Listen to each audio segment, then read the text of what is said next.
something such as that. Oh yeah, I'm open to any type of beat. Like I don't turn down any type of beats because to me, if you're an artist and you can't rap on any type of beat, then like you should reevaluate yourself. I have artists that tell me, "Oh, I can't do it. Or I can't do that. I can't do this," and to me, it's just confusing. Like, yes, that may not be your preferred type of beat, but at the same time, this is not a song. It's a competition. You know what I'm saying? So like, you're not Yeah. putting this out on streaming so that your fan base thinks this is the type of music that they'll get. This is just a competition. So, you should be able to rap on whatever beat I give you. And obviously it shouldn't be like a completely horrendous beat, but like if it's a beat that works, then you should be able to spit a verse on it. So yeah, I'm open to of whatever type of beat that's sent to me.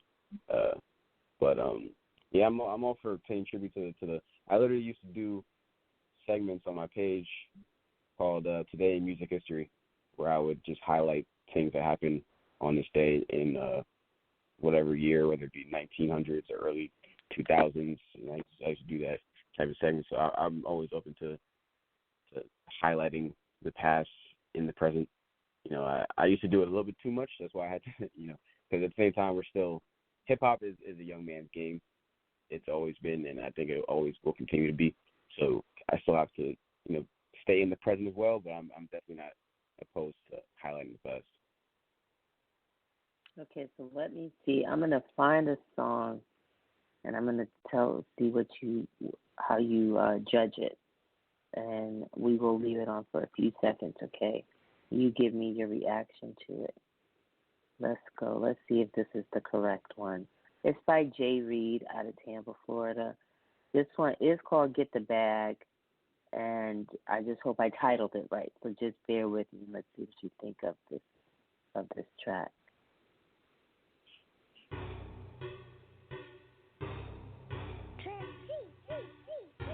Hopping out the jack, 200 on the dash, man. I don't mean to brag, all I do is get the bag. $1 million swag, but I ain't never lag. You can tell by my rag, all I do is get the bag. Haters stay mad, pin to the pad. Anytime I'm in the lab, all I do is get the bag. Look, get the bag, get the bag, get the bag, get it. Now get the bag, get the bag, get the bag, get it.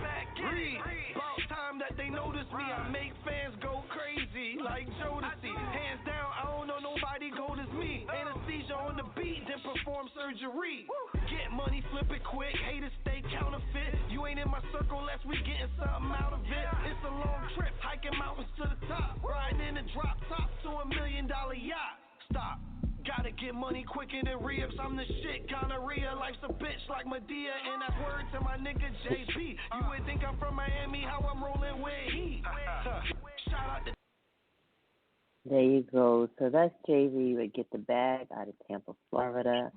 Give me your take on that, Taylor. I was up though. Actually, had some dope punchlines. Sounds like it'd be pretty good coming out of the speaker. Cool. Couldn't tell the mixing too much through the phone, but it sounds like it was relatively well mixed. But no, I definitely messed with the punchline that he delivered. I can't really get like a too much in-depth review. I usually like to listen to things through headphones whenever I'm giving like a actual review. Yeah. But it's not. It definitely sounds like it's not a So bad tune. is he someone that would be a match that if I submitted his stuff to you or had him submit his music to you, that he could be one of your battle of your beats or your two DJ beats? Like Kill the Beat, would he be someone that could be considered for that? I'm definitely open to the conversation. We can talk about it Cool. after we get out there. But yeah, I'm open to the conversation. Definitely. That's awesome. I'm going to reach out to him and tell him to send you the DM with the information needed, because I think he would be someone that you would consider. So let's get back to the Kill the Beat and the other content you're doing, like randomly going up to people, the way you do and asking random questions. Especially the one that got me, I posted it, which I thought was funny. because you really did throw the young lady off guard when you asked her about strip clubs. Like, she doesn't even look like the type that goes to a strip club. So what was the purpose of, like, what was the purpose for? Was it just to see what type of reaction you get from people? So that actually was just like a clip of the episode. The episode was called "What If You Woke Up as Soldier Boy," and that was like a part of that episode. And the funny part is, like, she got so uncomfortable during the interview that she just walked away, and it wasn't like with me. Like, I'm not. My goal is to entertain you and make you feel comfortable, even if I'm asking you something uncomfortable, right? And like, when she walked away, I didn't even really say anything that required her to walk away. But you could just tell that she was like a not comfortable individual in the first place. Well, and she doesn't even look like the type that goes to a strip club. Like, she looks like Marcy from the Peanuts gang. Like, she's just really simple. So I'm surprised her face didn't turn red, because she didn't look very comfortable when you were asking her that. And then the young man that just started laughing, I don't even think he responded. I think he just started laughing. Like, he couldn't even take it. That was cute. Yeah, it was definitely. Did he ever talk? No, yeah, he definitely. Well, I'm gonna say, for those listening, if you're trying to find out more what we're talking about, you should just type in "What If You Woke Up as Soldier Boy," and you'll see what fully happened. You know, Taylor Elajahs on YouTube. Can I find that on YouTube? Okay, I'm gonna look that YouTube. up. So, how much? Is that where the full skits are on YouTube that I see on Facebook?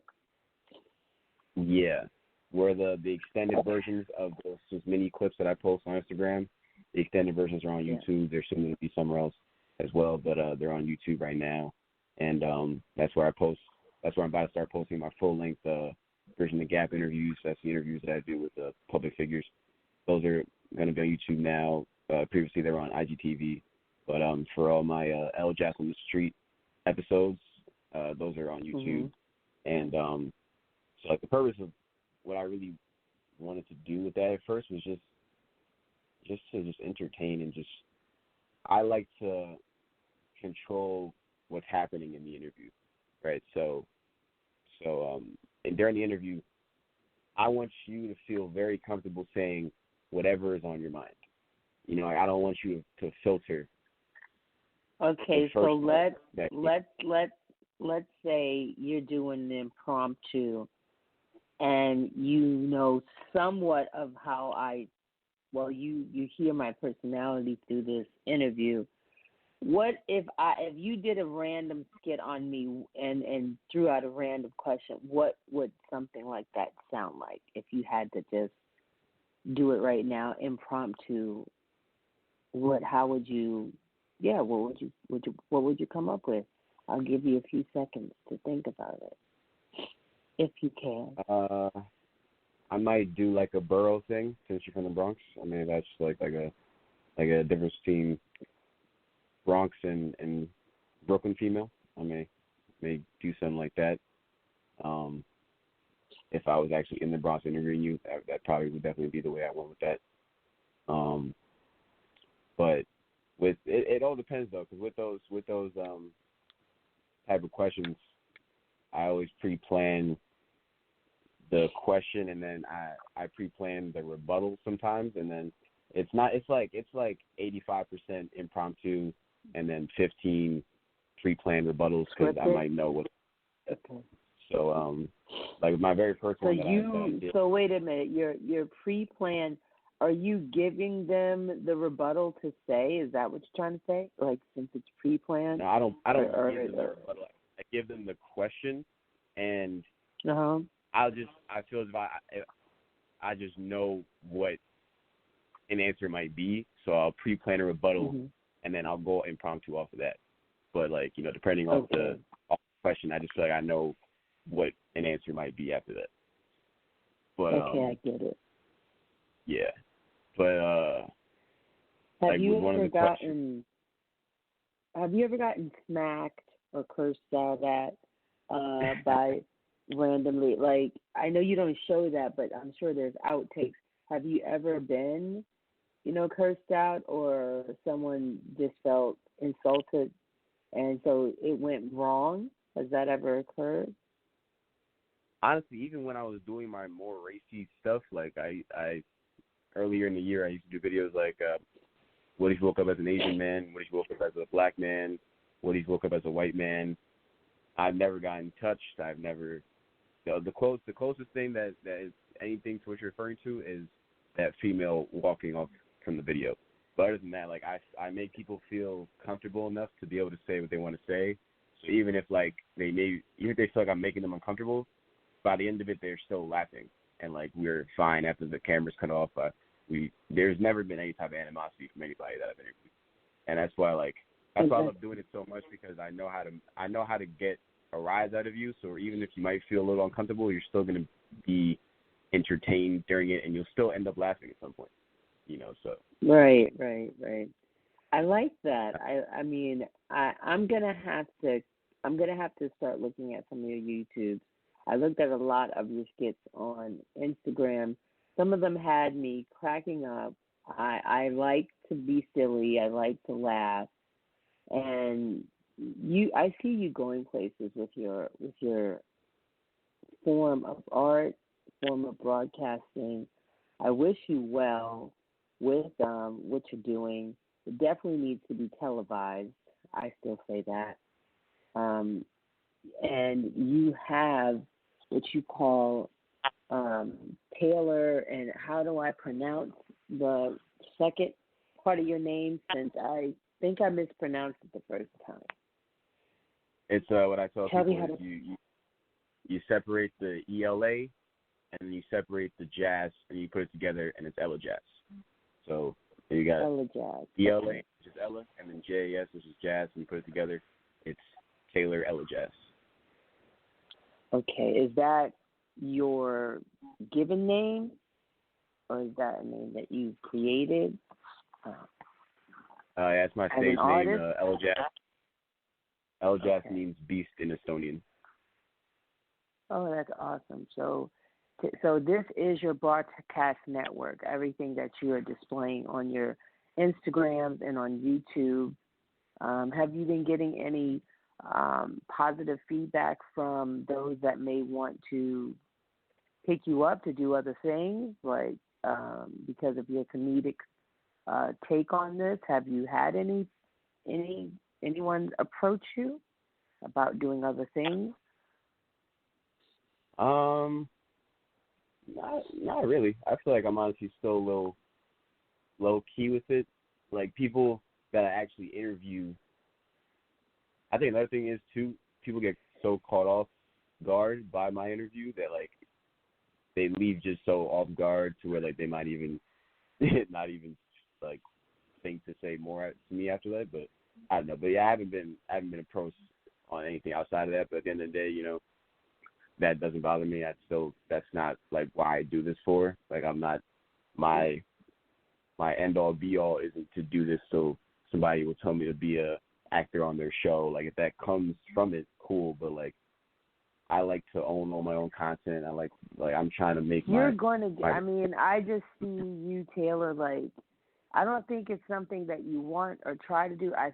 I believe that you're going to be exposed in a certain way if you continue up what you're doing, because you come off to me like someone that is a young rising like Chris Rock, or a young rising Rel, or a young rising Kevin Hart.